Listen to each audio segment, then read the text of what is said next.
அகிலம் நியூஸ் நேயர்களுக்கு வணக்கம். இன்று இரவு நேர பிரதான செய்திகள். முதலில் தலைப்புச் செய்திகள்.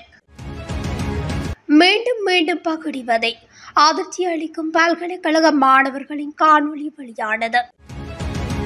200 உள்ளூராட்சி நிறுவனங்களை தன்வசமாக்கிய திசை காட்டி. பஸ்ஸில் மோதிய மோட்டார் சைக்கிள், ஒருவர் பலி.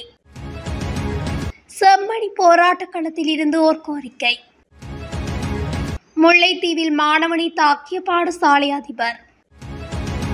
வெகு கட்டுப்பாட்டை இழந்து கார் லோரியுடன் மோதி விபத்து, இருவருக்கு நேர்ந்த கதி. குடும்ப பெண் கொடூர கொலை, இரட்டை சகோதரிகள் கைது. இனப்படுகொலைக்கு சர்வதேச விசாரணை வேண்டும். ஐநா ஆணையாளரிடம் ஸ்ரீதரன் எம்பி கோரிக்கை. கொழும்பில் திடீரென பற்றிய இந்த டிப்பர் வண்டியால் பரபரப்பு.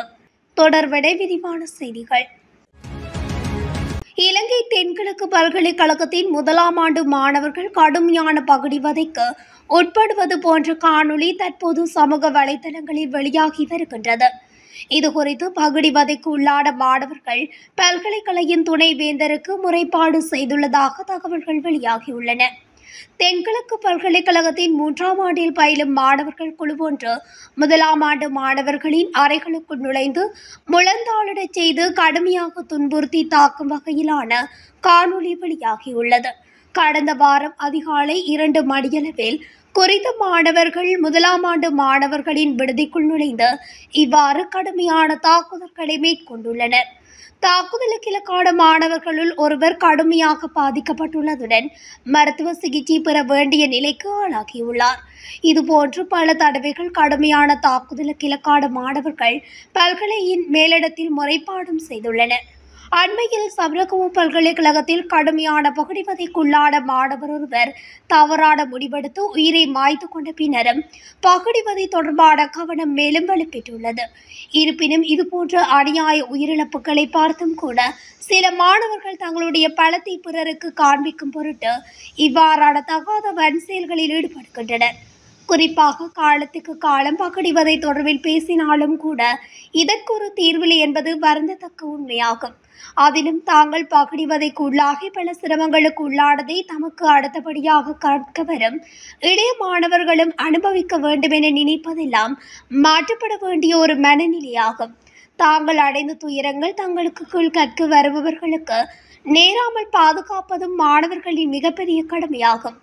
பகிடிவதைக்கு உள்ளாகும் ஒவ்வொரு மாணவனும் தனியொருவர் அல்ல, மாறாக அவர் ஒரு முழு குடும்பத்தின் கனவு, கௌரவம், இன்னும் சொல்ல போனால் ஒரு முழு குடும்பத்தின் வாழ்க்கையும் கூட அந்த மாணவனாக இருக்கலாம். இந்த நிலையில் முதலாம் ஆண்டு மாணவர்களை பகிடிவதை செய்த தென்கிழக்கு பல்கலைக்கழகத்தைச் சேர்ந்த 22 மாணவர்கள் இடைநீக்கம் செய்யப்பட்டுள்ளதாக பல்கலைக்கழகத்தின் துணைவேந்தர் தெரிவித்துள்ளார். தேசிய மக்கள் சக்தி தற்போது 200 உள்ளூராட்சி நிறுவனங்களின் அதிகாரத்தை பெற்றுள்ளது. தனமல்வில பிரதேச சபை மற்றும் பலாங்கொடை நகர சபையை கையகப்படுத்தியதன் மூலம் நேரடியாக கையகப்படுத்தப்பட்ட 151 நிறுவனங்கள் உட்பட 200 உள்ளூராட்சி நிறுவனங்களின் அதிகாரத்தை தேசிய மக்கள் சக்தி கொண்டுள்ளது. அதன்படி இன்று ஐக்கிய மக்கள் சக்தியால் கையகப்படுத்தப்பட்ட கம்பளி நகர சபை மற்றும் பெந்தோட்டை பிரதேச சபையுடன் அவர்களை வைத்திருக்கும் மொத்த உள்ளூராட்சி நிறுவனங்களின் எண்ணிக்கை 27 ஆகும்.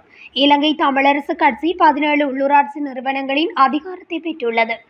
அதே நேரத்தில் ஸ்ரீலங்கா பொதுஜன பெரமுன, இலங்கை தொழிலாளர் காங்கிரஸ் மற்றும் முஸ்லிம் காங்கிரஸ் ஆகியவை தலா 3 உள்ளூராட்சி நிறுவனங்களின் அதிகாரத்தை பெற்றுள்ளன. அத்துடன் இலங்கை பொதுஜன ஐக்கிய முன்னணி ஒரு உள்ளூராட்சி நிறுவனத்தின் அதிகாரத்தை பெற்றுள்ளதுடன் ஐக்கிய தேசிய கட்சியால் எந்த நிறுவனத்தின் அதிகாரத்தையும் பெற முடியவில்லை. இதற்கிடையில் சுயேட்சை குழுக்கள் உட்பட பல கட்சிகள் 12 உள்ளூராட்சி நிறுவனங்களால் அதிகாரத்தை பெற்றுள்ளன. கொழும்பில் மருதாணி போலீஸ் பிரிவுக்குட்பட்ட பகுதியில் இடம்பெற்ற விபத்தில் ஒருவர் உயிரிழந்துள்ளதாக மருதாணி போலீசார் தெரிவித்தனர். இந்த விபத்து நேற்று காலை இடம்பெற்றுள்ளது. செலுத்துனரின் கட்டுப்பாட்டை இழந்த மோட்டார் சைக்கிள் ஒன்று வீதியில் குடை சாய்ந்து பஸ்ஸுடன் மோதியதில் இந்த விபத்து இடம்பெற்றுள்ளது.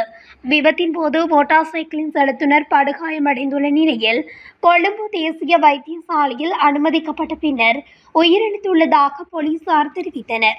கொழும்பு 15 பகுதியைச் சேர்ந்த 46 வயதுடைய நபரே உயிரிழந்துள்ளதாக போலீசார் தெரிவித்தனர்.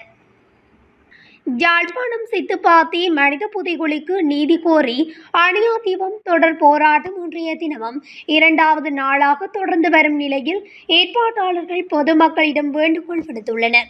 செம்மணி பகுதியில் அமைந்துள்ள யாழ் வளவை அண்மித்த பகுதியில் நேற்றைய தினம் அணியாதீபம் ஏற்றப்பட்டு போராட்டம் ஆரம்பமானது.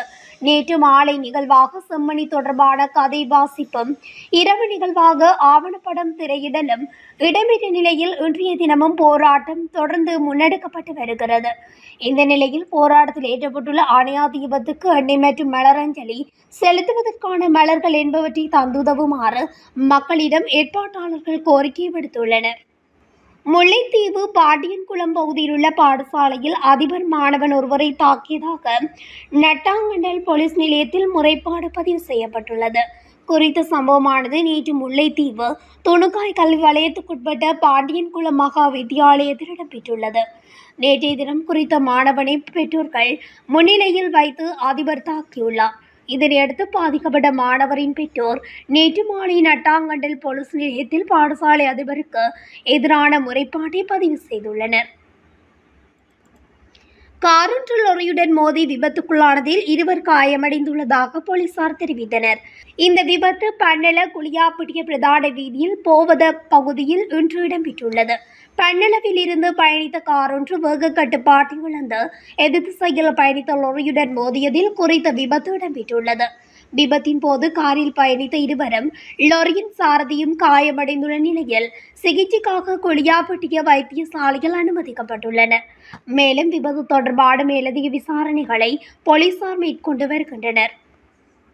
கொடூரமாக கொலை செய்யப்பட்டு சடலமாக மீட்கப்பட்ட குடும்ப பெண்ணின் படுகொலை தொடர்பில் சந்தேகத்தின் அடிப்படையில் இரட்டை சகோதரிகள் கைது செய்யப்பட்டுள்ளனர்.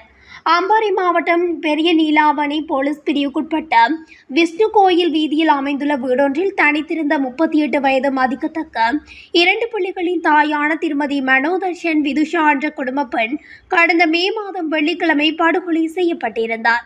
2 பிள்ளைகளின் தாயான குறித்த பெண் மீது கழுத்து பகுதியில் வெட்டப்பட்டு தாக்கப்பட்டு கொடூரமாக கொலை செய்யப்பட்டிருந்ததாக விசாரணையில் இருந்து தெரிய வந்துள்ளது.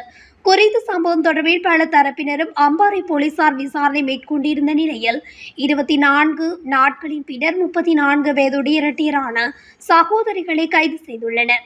இவ்வாறு கைது செய்யப்பட்ட 2 சந்தேகநபர்களும் கல்முனை நீதவான் நீதிமன்றத்தில் ஆஜர்படுத்த நடவடிக்கை எடுக்கப்பட்டுள்ளது. மேலும் இந்த படுகொலை இடம்பெற்ற வேளை மரணமடைந்த குடும்ப பெண்ணின் கணவர் வெளிநாடு ஒன்றில் தொழில் நிமித்தம் தங்கியிருந்ததுடன் சம்பவம் நடைபெற்ற வீட்டில் பொருத்தப்பட்டிருந்த சிசிடிவி கேமராவின் காணொலிகள் சேமிக்கும் கருவி கொலை சம்பவத்தில் ஈடுபட்டவர்களால் எடுத்துச் செல்லப்பட்டிருந்தமையும் குறிப்பிடத்தக்கது. ஈழத்தமிழர்கள் மீது இலங்கை அரசால் திட்டமிட்ட வகையில் புரியப்பட்ட இனப்படுகொலைக்கும் வலிந்து காணாமலாகப்பட்டவர்களுக்கும் பொறுப்புக்கூறலை உறுதி செய்யும் உள்ளக பொறிமுறைகளை நடைமுறைப்படுத்துவது இன மேலாதிக்கம் மிகுந்திருக்கும் இலங்கை தீவில் சாத்தியமற்றது என்பதால் பொறுப்புக்கூறலை உறுதி செய்யும் வகையிலான சர்வதேச விசாரணைக்கு வழி செய்யுமாறு இலங்கை தமிழரசு கட்சியின் நாடாளுமன்ற உறுப்பினரும் பாராளுமன்ற குழு தலைவருமான சிவஞானம் ஸ்ரீதரன் இலங்கை வந்துள்ள ஐக்கிய நாடுகள் மனித உரிமைகள் ஆணையாளரிடம் கூறியுள்ளார். இன்று மாலை கொழும்பில் நடைபெற்ற ஐநா மனித உரிமைகள் ஆணையாளருடனான சந்திப்பின் போதே அவர் இந்த விடயத்தை வலியுறுத்தியுள்ளார். இதன்போது ஐக்கிய நாடுகள் சபையில் அங்கம் வகிக்கும் 47 உறுப்பு நாடுகளின் தலைவர்களுக்கும் தமிழ் தேசிய கூட்டமைப்பின் தலைவர் ரா சம்பந்தன், தமிழ் தேசிய மக்கள் முன்னணி தலைவர் கஜேந்திரகுமார் பொன்னம்பலம், தமிழ் மக்கள் தேசிய கூட்டணியின் தலைவர் விக்னேஸ்வரன், திருமலை மாவட்ட ஆயர் பனநோயல் இம்மானுவல், வனபிதா ஆம்ஸ்ட்ராங் அடிகளார், சிவில் சமூக பிரதிநிதிகள் உள்ளிட்டோரின் கையொப்பங்களுடன் அனுப்பப்பட்ட கடிதத்தில் குறிப்பிட்ட விடயங்களை மேற்கோள் காட்டி தனது கோரிக்கையை முன்வைத்த ஸ்ரீதரன் எம்பி எழுத்துமூல கோரிக்கை ஒன்றையும் ஆணையாளரிடம் நேரில் கையளித்தார். கொழும்பு திகி வளைகில் வீதியில் பயணித்துக் கொண்டிருந்த டிப்பர் வண்டியொன்று திடீரென தீப்பற்றி எரிந்துள்ளதாக போலீசார் தெரிவித்தனர். இந்த தீ விபத்து திங்கட்கிழமை மாலை இடம்பெற்றுள்ளது. வாகனம் முற்றாக எரிந்து சேதமாகியுள்ள நிலையில் தீயணைப்பு படையினர் இணைந்து தீப்பரவலை கட்டுப்படுத்தியுள்ளதாக போலீசார் தெரிவித்தனர். எவ்வாறு இருப்பினும் தீ விபத்தின் போது எவருக்கும் எந்தவித காயங்களும் ஏற்படவில்லை என போலீசார் மேலும் தெரிவித்தனர். இதுடன் அகிலம் நியூஸின் இன்றைய இரவு நேர பிரதான செய்திகள் நிறைவடைகின்றன. தொடர்ச்சியாக செய்திகளை அறிந்து கொள்ள அகிலம் நியூஸ் ஊடகத்துடன் இணைந்திருங்கள். நன்றி, வணக்கம். அகிலம், மாற்றத்திற்கான மக்கள் குரல். இந்த வீடியோ பிடிச்சிருந்தா லைக் பண்ணுங்க, கமெண்ட் பண்ணுங்க, ஷேர் பண்ணுங்க. மறக்காம கீழே இருக்க பெல் ஐகானை கிளிக் பண்ணுங்க.